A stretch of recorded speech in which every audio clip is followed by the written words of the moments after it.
This and more streaming on world's first news OTT, News 9 Plus. Download now.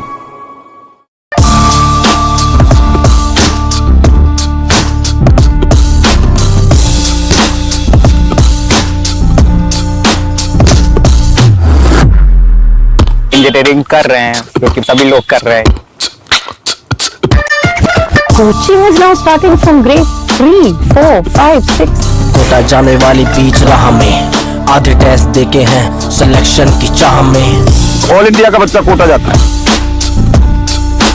This rat race is for rats, not for humans. So why should we even be a part of it? The Rat Race. This and more streaming on world's first news OTT, News 9 Plus. Download now.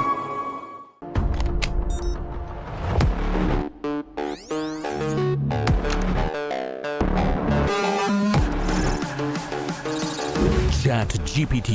It can generate codes and human-like responses through text, write stories, and do a lot more.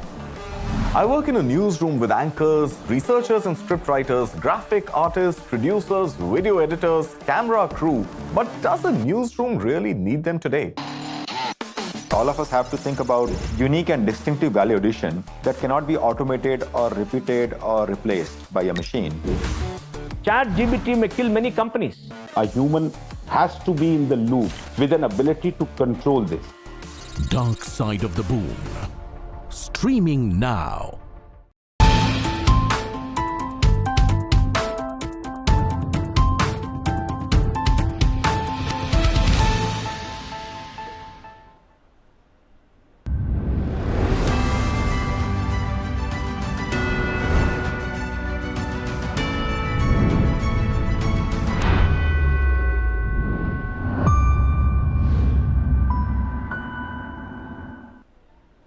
Hello and a very warm welcome. Thanks for tuning in to News 9 Live. I'm Kabir Naqvi and this show has been tailor-made specifically for you, for all the stories that you might have missed out on during the day, just like this attire is tailor-made, powered and styled by Paul Mall. But that's not the focus. The focus is essentially going to be the construction of the Ram Mandir in Ayodhya, which is apparently in full swing. Chairman of the Temple Construction Committee, Nipendra Mishra, he has said that the construction of the first phase of the temple will be completed by the end of this year. He also said that the idol of Lord Ram will be consecrated on the temple on the 22nd of January next year in 2024. As for the reports, up till now, Prime Minister Narendra Modi will be taking part in the consecration ceremony himself. Nipendra Mishra also informed that there will be two idols placed in the sanctum sanctorum. One, a younger version of Lord Ram called Ram Lala, and the other of the adult idol called the Adi Purush. Now, the sanctum sanctorum has been constructed in such a way that every year on the day of Ram Navami, sun rays will fall on the idol of Lord Ram exactly at 12 noon.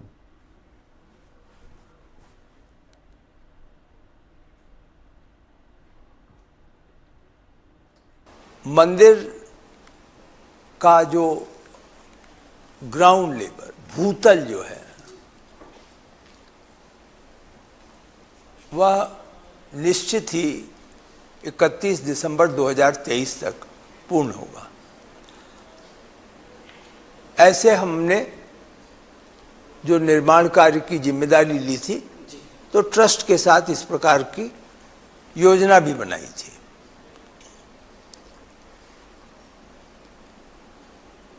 निश्चय ही 31 दिसंबर 2023 तक जो भगवान रामलला की प्राण प्रतिष्ठा होगी, उसका भी स्वरूप, अंतिम स्वरूप मिल जाएगा. ट्रस्ट ने निर्णय लिया है कि 14 जनवरी के बाद, मकर संक्रांति के बाद, वहाँ पर प्राण प्रतिष्ठा का एक कार्यक्रम आयोजित होगा, जो साधु संत जो इस विद्या में निपुण हैं उन लोगों की राय से प्रारंभ किया जाएगा और निश्चय ही जाने माने साधु संत इसमें हिस्सा लेंगे। प्राण प्रतिष्ठा की जो अंतिम दिन होगी, जिस दिन की भगवान वहां पर एक तरीके से सम्मुख होंगे सभी के समक्ष, वह दिन ऐसा चुना जाएगा कि पूजा का कार्यक्रम भी संपन्न हो। पूजा के कार्यक्रम में जो एक तरीके से अंतिम चैप्टर होगा, उस समय वहां प्रधानमंत्री जी भी रहें और आदरणीय प्रधानमंत्री जी सम्मिलित हों। Well, so 2024 in January, where the dual idols of Lord Ram are going to be consecrated. But shifting our focus here to some news that has sent shockwaves across the national capital. A big robbery has come to light in Delhi. A jewellery showroom in Delhi's Bhogal area was robbed of its items worth approximately 25 crore rupees. Now, the robbery came to light as the shop owners opened their shop on Tuesday morning and found that almost the entirety of the store had been looted. As per the initial investigation, the robbers entered from the terrace and infiltrated the shop by breaching its wall. The police has identified at least 5 routes through which the burglars could have reached the building's rooftop. Now, in the CCTV footage that has been accessed by the Delhi police, 2 suspects can be seen. However, the identity of the suspects is still not confirmed.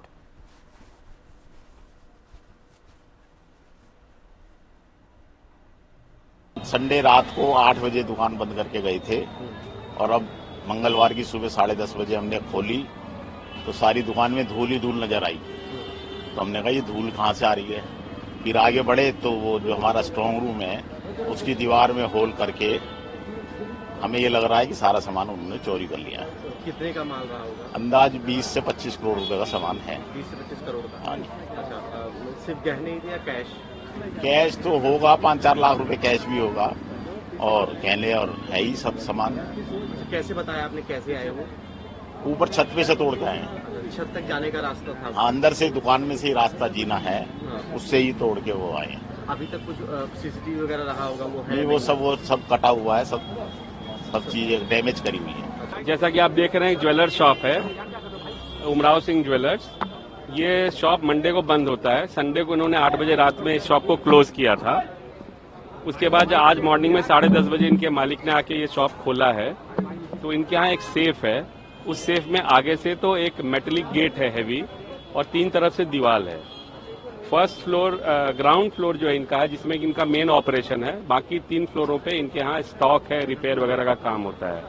तो जो basement को रास्ता जाता है उसमें से एक सेंध कटा हुआ है, जिसका डायमेंशन लगभग 1 से 1.5 फुट का है। अभी हम लोगों ने फॉरेंसिक टीम बुला रखी है, जो हमारी एडवांस फॉरेंसिक टीम है। तो हमने अभी सेफ को खोला नहीं है। अभी सेफ को खोलने के बाद पता चलेगा कि एग्जैक्ट कितना स्टॉक इनका गया है। लेकिन हाँ, ये एक बर्गलरी हुई है, सेंध काट के बर्गलरी हुई। हाँ, काफी सीसीटीवी अंदर लगी हुई है और उन सीसीटीवियों को हम देख रहे हैं। जैसा कि आपको पता है, बहुत ही प्रिलिमिनरी स्टेज है, जिस स्टेज पे हम आपको ये नहीं बता सके कौन है, कहाँ है, पर सीसीटीवी फुटेजेस हैं। Well, now then, ladies and gentlemen, bringing in news from the world of sports, where at the Asian Games 2023 in Hangzhou in China, in a historic achievement, the Indian equestrian dressage team consisting of Anush Agarwal, Hriday Vipul, Divya Kriti and Sudipti Hajela secured a remarkable gold medal with a massive score of 209.205 in the team dressage event. This victory marks India's first ever gold in this category at the Asian Games and their first gold medal in equestrian in about 41 years. Prime Minister Modi, he extended his heartfelt congratulations to the triumphant team, expressing immense pride in their accomplishment. He stated, "It is a matter of extreme pride that after several decades, our equestrian dressage team has won gold in Asian Games." Hriday Chheda, Anush Agarwal, Sudipti Hajela and Divyakrit Singh have displayed unparalleled skill, teamwork and brought honor to our nation on the international stage. Additionally, in the sailing events, Neha Thakur and Eabad Ali made India proud. Eabad Ali secured the bronze medal in the men's RSX sailing event. However, the delayed Asian Games turned out to be a blessing for Neha Thakur. Originally scheduled for the previous year, the Games' postponement due to the COVID-19 situation allowed Neha to participate, leading to her silver medal win in the girls' ILCA 4 event. Had the Games taken place as planned, Ritika Dangi would have been India's representative in place of Thakur.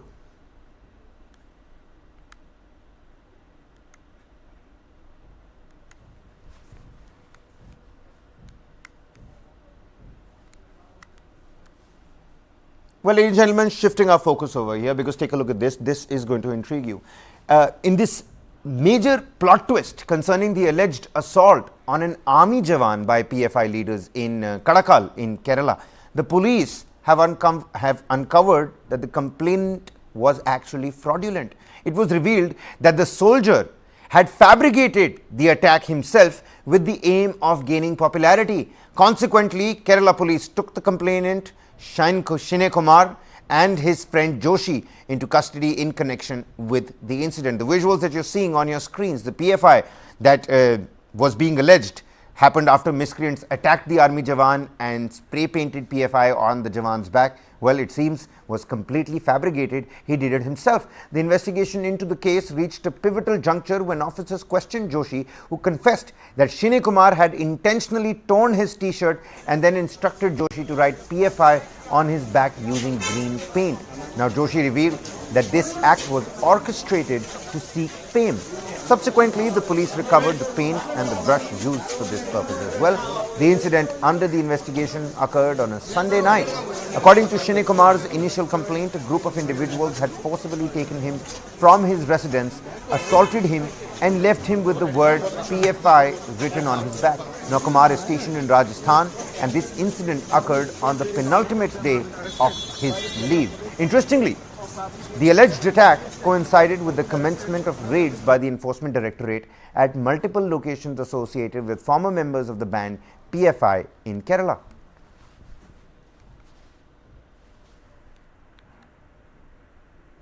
He filed a complaint before the Kadakal police station, and during the course of investigation, it is revealed that his complaint was false. And on the basis of that, he was arrested today. And one of his friend Joshi is also arrested. He is an army personnel, and he wants a national attention in this regard, and after that he will get something from this incident. Meanwhile, ladies and gentlemen, do not miss the big show at 10 p.m. today. Duologue with TV9's MD and CEO Barun Das in a candid conversation with former Indian cricketer Mithali Raj. What happened on 8th June 2022? Sportsperson like Sania Mirza or Saina Nehwal, they get written about more than the women's cricketer. Journalist, for some reason, doesn't like an athlete. The narrative is very different. Don't you think that a very, very focused approach should be there to create an ecosystem for producing champions? There are also some girls, they say like, Didi, school mein to koi nahi hai hamara, hum khelna chahte hain, lekin boys team mein lete nahi hai. In the huddle, do you tell your team members that let's go and fight? Or you tell them let's go and win? The purpose of you being in the tournament, that you've come to win. Duologue with Barun Das featuring Mithali Raj. World premiere on Connected TV. Tonight at 10. Only on Newsline Live, India's first and only digital exclusive English news stream for Connected TV. Supported by Alliance Broadband. Well, you can catch that exclusive today at 10 p.m. on our premiere across our Connected TV and across the News 9 Mediaverse. But when we're talking about celebrities, take a look at this next news. Veteran Bollywood actress Wahida Rehman will be conferred with the prestigious Dada Saheb Phalke Lifetime Achievement Award this year. Information and Broadcasting Minister Anurag Thakur confirmed the same today. Further details on this development is currently being awaited, but in her career spanning decades, Wahida Rahman has delivered memorable performances in hits like Sahib Bibi aur Ghulam, Guides, Teesri Manzil, Ram aur Shyam, and Kabhi Kabhi, amongst others. She also received the prestigious National Award for a performance in 1971 release Resha aur Shera, co-starring Sunil Dutt. Wahida Rahman was conferred with the Padma Shri in 1972 and was a recipient of the prestigious Padma Bhushan in 2011. खुशी लग रही है और मुझे ये अच्छा लग रहा है कि ये गवर्नमेंट का बहुत बड़ा अवार्ड है। वो जब कभी जो भी चीज़ प्यार से, इज्जत से, मोहब्बत से देते हैं उसमें ज़्यादा मज़ा आता है। और मैं शुक्रगुजार हूँ आईबी मिनिस्ट्री अनुराग ठाकुर जी का और पूरे जितने भी जूरीज होंगे उन्होंने मुझे चूज़ किया, इसकी मैं बहुत शुक्रगुजार हूँ और बहुत खुश हूँ। शुक्रिया। And well, next up, let's take a look at some domestic developments as well. Prime Minister Narendra Modi distributed approximately 51,000 appointment letters to newly recruited individuals via video conferencing today. The Prime Minister also addressed the freshly appointed individuals during this particular Rozgar Mela event. The employment fair, the Rozgar Mela, is conducted at 46 locations nationwide today. Recruitment is taking place particularly in central government departments as well as the state governments and union territories that are supporting this particular initiative. Technology ने ये मुश्किल आसान कर हम सभी का अनुभव है कि नारी शक्ति ने हमेशा नई ऊर्जा के साथ हर क्षेत्र में बदलाव किया है। हमारी आधी आबादी के लिए सरकार का सुशासन और बेहतर हो, इसके लिए आपको नए आइडियाज पर काम करना चाहिए। साथियों, आज 21वीं सदी के भारत की आकांक्षा है बहुत ऊंची है। हमारे समाज की सरकार से अपेक्षाएं बहुत ज्यादा है। आप खुद देख रहे हैं कि नया भारत आज क्या कमाल कर रहा है। ये वो भारत है जिसने कुछ दिनों पहले चंद्रमा पर अपना तिरंगा लहराया है। इस नए भारत के सपने बहुत ऊंचे हैं। देश ने 2047 तक विकसित भारत बनने का संकल्प लिया है। अगले कुछ वर्षों में हम तीसरी सबसे बड़ी इकोनॉमी बनने वाले हैं। आज जब देश में इतना कुछ हो रहा है तो उसमें हर सरकारी कर्मचारी की भूमिका बहुत ज्यादा बढ़ने वाली है। आपको हमेशा सिटीजन फर्स्ट की भावना से काम करना है। साथियों, टेक्नोलॉजिकल ट्रांसफॉर्मेशन से गवर्नेंस कैसे आसान होती है, आपने बीते 9 सालों में देखा है। पहले रेल की टिकट लेने के लिए बुकिंग काउंटर्स पर लाइन लगती थी। टेक्नोलॉजी ने ये मुश्किल आसान कर दी। आधार कार्ड, डिजिटल लॉकर और ई-केवाईसी ने डॉक्यूमेंटेशन की कॉम्प्लेक्सिटी खत्म कर दी। गैस सिलेंडर की बुकिंग से लेकर इलेक्ट्रिसिटी बिल के पेमेंट तक अब सब ऐप पर होने लगा है। डीबीटी के जरिए सरकारी योजनाओं का पैसा सीधे लोगों के अकाउंट में पहुंच रहा है।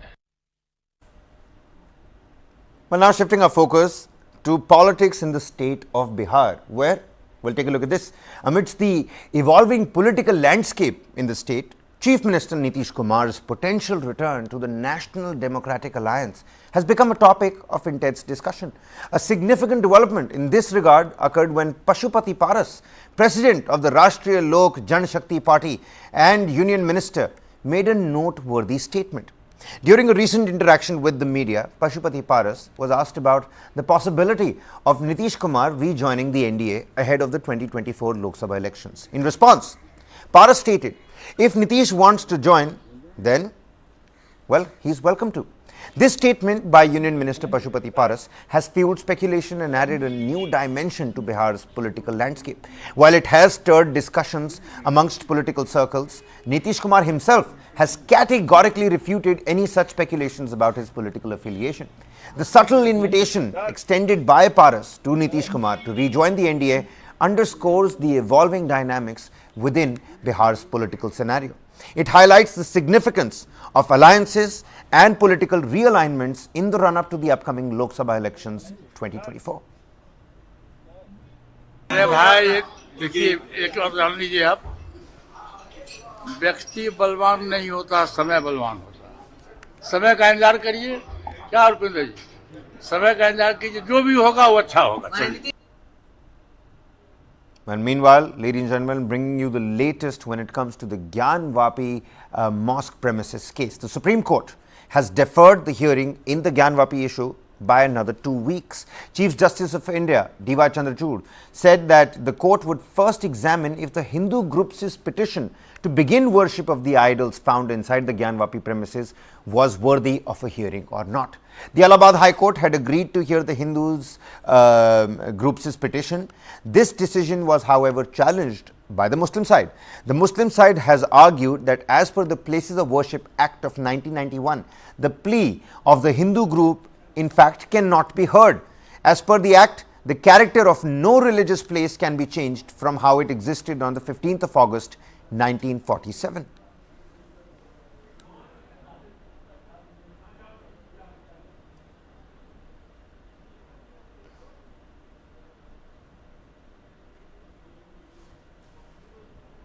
देखिए, हमने ये मांग की थी कि सर्वे के दौरान जो भी चीज़ें मिल रही हैं जो हिस्टोरिकल इम्पोर्टेंस की हैं और आर्कियोलॉजिकल इम्पोर्टेंस की हैं, उन सबको प्रिजर्व और प्रोटेक्ट रखा जाए और उसका सारी सुपुर्दगी मालखाने में दी जाए, जिसकी डीएम साहब जिसकी देखरेख करें, जिस पे आदेश आने वाला है।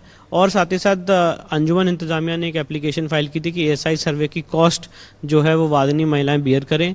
उस पर भी हमने अपना ऑब्जेक्शन दिया था कि ये सारी बातें सुप्रीम कोर्ट तक डिसाइड हो चुकी हैं, इसलिए इसको दोबारा डिस्ट्रिक्ट कोर्ट में उठाने का कोई औचित्य नहीं बनता है। तो इन दोनों पे ऑनरेबल डिस्ट्रिक्ट कोर्ट वाराणसी अपना आदेश पारित करेगी। All right, ladies and gentlemen, meanwhile, the big show at 10 p.m. today, Duologue, TV9's MD and CEO Barun Das in a candid conversation with former Indian cricketer Mithali Raj. What happened on 8th June 2022? Sportsperson like Sania Mirza or Saina Nehwal, they get written about more than the women's cricketer. Journalist for some reason doesn't like an athlete. The narrative is very different. Don't you think that a very, very focused approach should be there to create an ecosystem for producing champions? There are also some girls, they say like, Didi, school में तो कोई नहीं है हमारा, हम खेलना चाहते हैं लेकिन boys team में लेते नहीं है. In the huddle, do you tell your team members that let's go and fight, or you tell them let's go and win? The purpose of you being in the tournament, that you've come to win. Duologue with Barun Das featuring Mithali Raj. World premiere on Connected TV. Tonight at 10. Only on Newsline Live. India's first and only digital exclusive English news stream for Connected TV. Supported by Alliance Broadband. Well, next up, latest updates from Jammu and Kashmir, where in a security operation, the joint forces of Baramulla police and the Army's 8RR conducted Naka checking at Paranpilan bridge in Uri. Now, during the operation, alert personnel noticed two suspicious individuals heading from Dachi towards Paranpilan bridge. Upon noticing the Naka party, the suspects attempted to flee but were skillfully apprehended. Upon a thorough search, the security team discovered incriminating items in their possession, including 2 Glock pistols, 4 pistol magazines, 2 pistol silencers, 5 Chinese grenades and 29 live pistol rounds. The suspects were promptly taken into custody and later identified as Zaid Hassan Malla, the son of Ghulam Hassan Malla, a resident of Mir Sahib in Baramulla, and Muhammad Arif Channa, the son of Nazir Ahmed Channa, a resident of Stadium Colony in Baramulla. It is important to note that these individuals were involved in cross-border arms and ammunition smuggling under the direction of the Pakistan-based terror handlers. Their activities aimed to supply Lashkar-e-Toiba terrorists with weapons for carrying out acts of terror. A case has been registered under the Indian Arms Act and UAP Act at the police station in Uri, and investigations are currently underway. आज की ये जो press brief है ये basically Baramulla district में पिछले 2 हफ्तों में 2 बड़े टेरर मॉड्यूल्स का खुलासा हुआ है, उसके मुतल्लिक आपके साथ जानकारी साझा करने के लिए आज की इस प्रेस ब्रीफ का आगाज किया जा रहा है। तो सबसे पहले हम 14 सितंबर 2023 को जो उड़ी के इलाके में एक टेरर मॉड्यूल बस्ट हुआ था उसके मुतल्लिक जानकारी आपके साथ शेयर कर रहे हैं। 14 सितंबर 2023 को जो है बारामूला पुलिस और इंडियन आर्मी 8RR की जॉइंट टीम्स को एक नाका चेकिंग जो कि परनपिलन गांव है उड़ी इलाके का, वहां पर नाका चेकिंग के दौरान एक सस्पिशियस मूवमेंट 2 शख्स की नजर आई थी और उनको जब डिटेन किया गया और उनकी चेकिंग की गई तो उनके पास से कुछ असला और गैर कानूनी हथियार जो है बरामद हुए। इन दोनों शख्सों की जब तलाश और तफ्तीश की गई तो पता चला कि ये दोनों जो है इनका नाम है आरिफ चन्ना और जाहिद हसन मल्ला। ये दोनों जो है stadium colony Baramulla old town के रहने वाले हैं और इनके पर्सनल पोजीशन से जो है हमें 2 ग्लॉक पिस्टल्स साइलेंसर के साथ 4 पिस्टल मैगजीन्स और 5 लाइव ग्रेनेड्स बरामद हुए और साथ ही साथ 29 पिस्टल राउंड्स भी बरामद हुए। Meanwhile, in a display of India's advancing drone technology, the Indian Navy recently conducted drills featuring the use of Predator MQ-9B drones at INS Rajalli Air Base in Ranipet in Tamil Nadu. These drones, known for their versatility, successfully took off and landed during the exercises.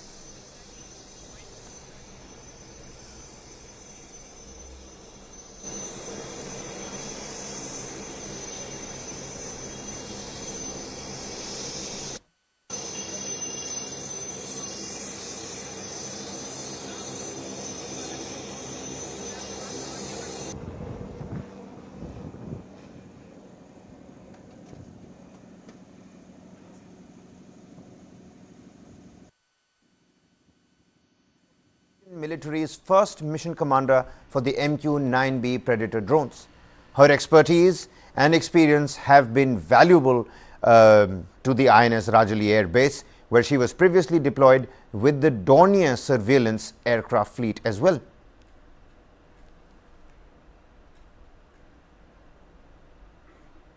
The MQ-9B aircraft has an endurance of 30 plus hours and can fly at altitude up to 40,000 feet. Additionally, the aircraft also needs minimum maintenance requirements. These capabilities have enabled Indian Navy to deploy the aircraft for prolonged durations at extended ranges. India has vast EEZ of 2.37 million square nautical miles, and around 80% of the world's maritime oil passes through the Indian Ocean. Indian Navy has a need to ensure the safety and security of the EEZ while ensuring the lawful use of the high seas. 15 of these aircraft will provide the Indian Navy to cost effectively maintain a strict vigil over the areas. Meanwhile, take a look at this, ladies and gentlemen. Let's shift our focus to stories coming in from judicial institutions as well. In a potential escalation of tensions between the executive and the judiciary concerning the appointment of judges, the Supreme Court has raised questions regarding the delay in the centre's submission of recommendations from high courts to the collegium. During the hearing of petitions alleging undue delays by the centre in approving names, a bench comprising Justice Sanjay Kishan Kaul and Justice Sudhanshu Dhulia expressed concern and indicated that they are closely monitoring the situation. Justice Kaul addressed the centre, pointing out that approximately 80 recommendations from high courts have been pending for a prolonged period of 10 months. He emphasized the need for the centre's viewpoint to be communicated promptly so that the collegium can make informed decisions in the future as well. The bench also highlighted that the transfer of 26 judges and the appointment of a Chief Justice in a sensitive High Court are currently awaiting action. Justice Kaul expressed his awareness of the number of pending names recommended by High Courts yet to be received by the collegium. In response, Attorney General R. Venkataramani requested 1 week to provide a comprehensive response in this particular case. The bench granted a 2-week period and instructed the Attorney General to return with the centre's submission. The next hearing has been scheduled for the 9th of October. Now, Justice Kaul, in strong remarks, expressed his reluctance to remain silent, stating, and I quote, "I have a lot to say, but I'm stopping myself. I'm silent because the AG has asked for a week to respond, but I won't be quiet on the next date." Unquote. Now, the appointment of judges has been a contentious issue, with central ministers arguing for the government to have a role in the selection of judges.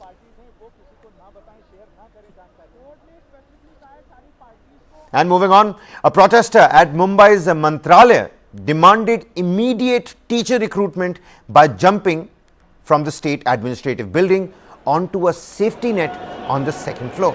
He also chanted slogans during this dramatic act. Take a look.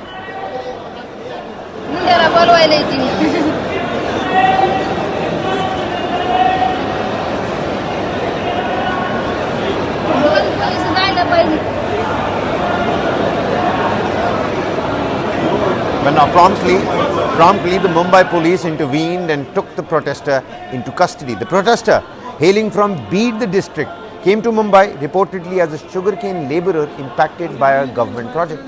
After the daring jump onto the safety net, he caused a commotion at the Mantralaya. Security personnel and police safety removed him from the area and the net, subsequently taking him into custody. Mumbai police confirmed the incident, stating that the man's fall was cushioned by the safety net and he was unharmed. An investigation is currently ongoing in the matter. This marks the 2nd instance of protesters using the safety net at the Mantralaya within a month's time. On August 29th, farmers whose lands were acquired for an irrigation project resorted to a similar protest, jumping onto the safety net in the atrium of the main building. In both the cases, police apprehended the protesters without any untoward incidents or injury.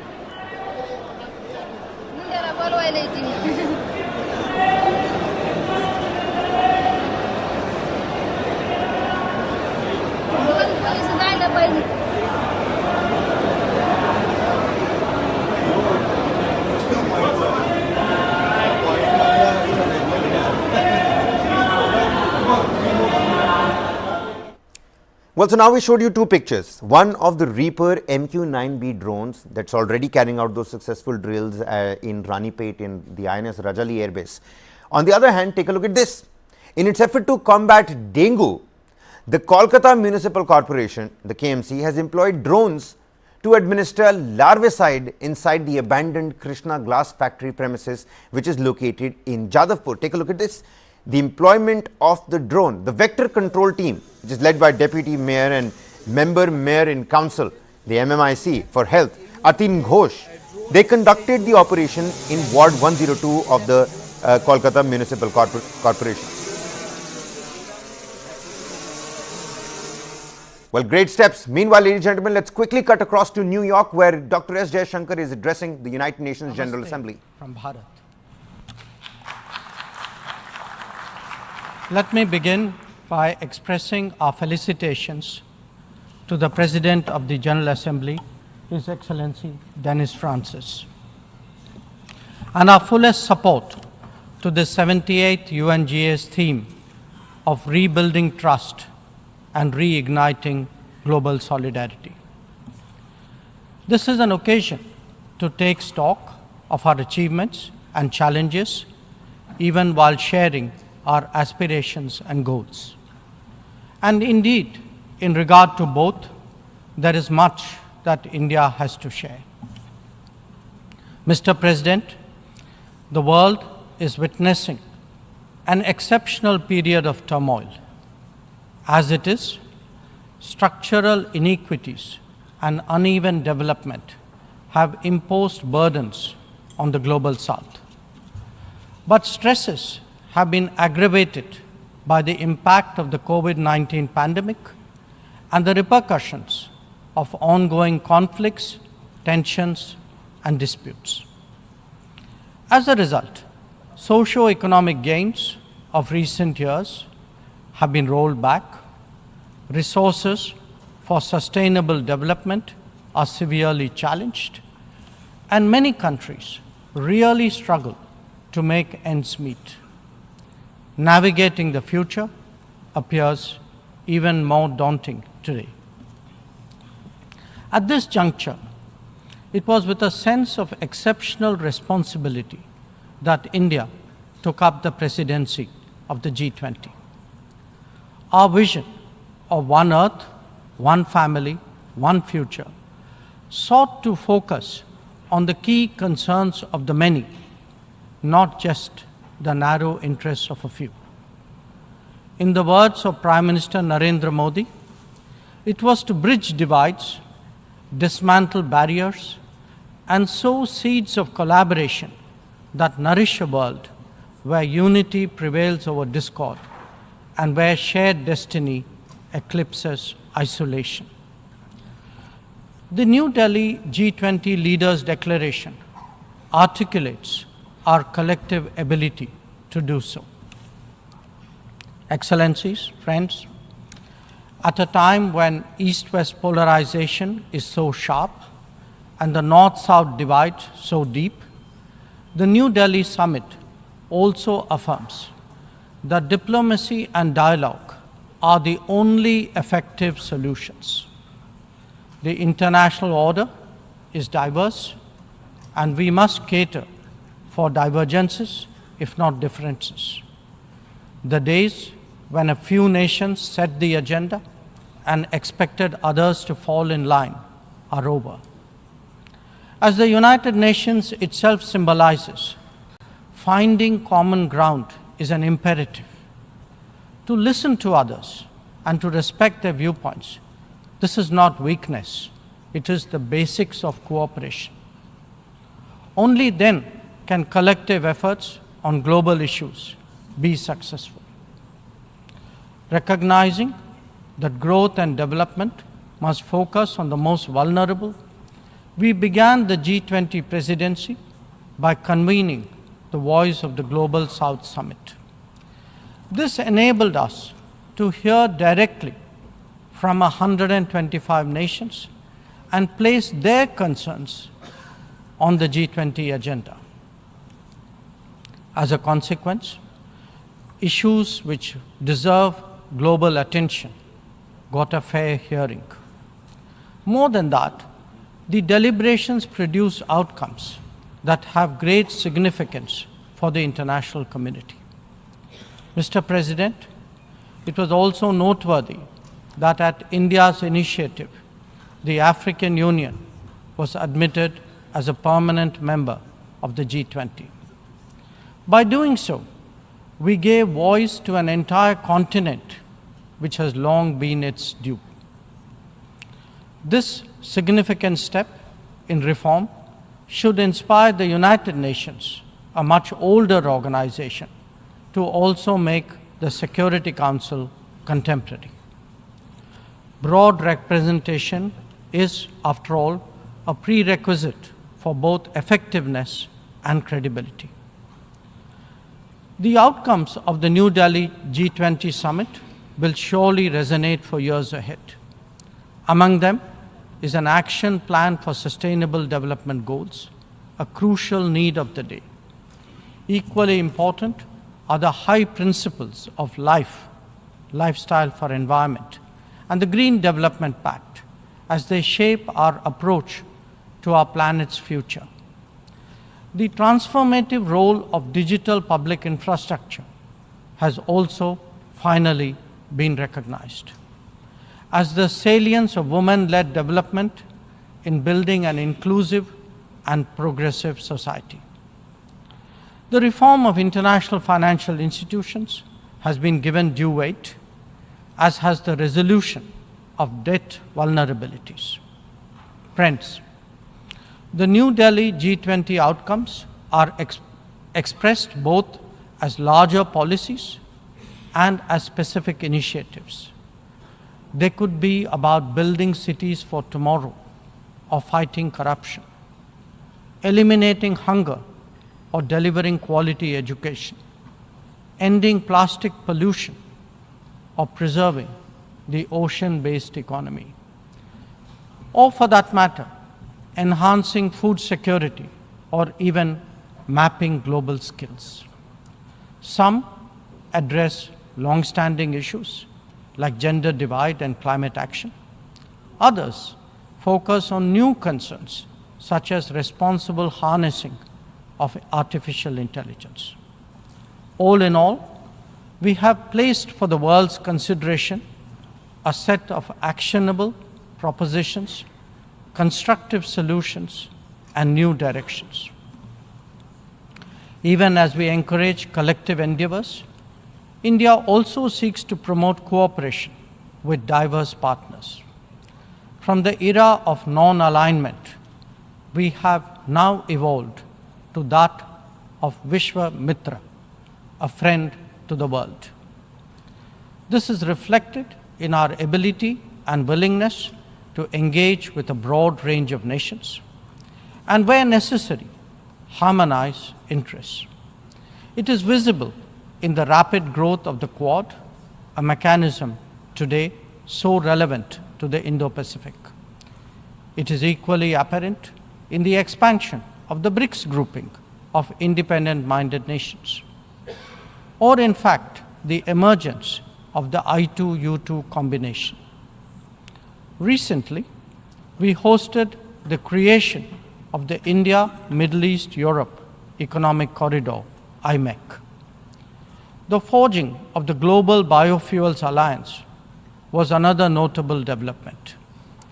This willingness to work in an open-minded manner on specific domains is now a defining characteristic of the emerging multipolar order. Mr. President, all nations pursue their national interests. We in India